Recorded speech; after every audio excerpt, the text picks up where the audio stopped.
அற்புத தேவ கிருபை வழங்கும் அற்புத மன்னா, நித்திய ஆறுதலையும் நல் நம்பிக்கையையும் கிருபையாய் நமக்கு கொடுத்திருக்கிற நம்முடைய பிதாவாகிய தேவனுக்கு மகிமை உண்டாவதாக. 2 தெசலோனிக்கேயர் 2:16.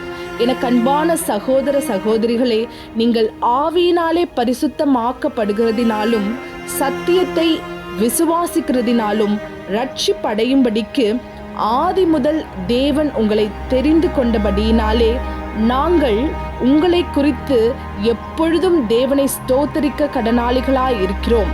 சகோதரர் அசோகன் அவர்கள் இதே நாளில் ஆண்டவரின் மகிமைக்குள் பிரவேசித்தார். அடியவர்களுக்கு நித்தியமான ஆறுதலையும் நம்பிக்கையையும் கிருபைகளையும் கொடுத்திருக்கிறார். அதே கிருபையையும் ஆறுதலையும் உங்களுக்கும் பரிசுத்த ஆவியானவர் அருள் செய்வார். ஆமென்.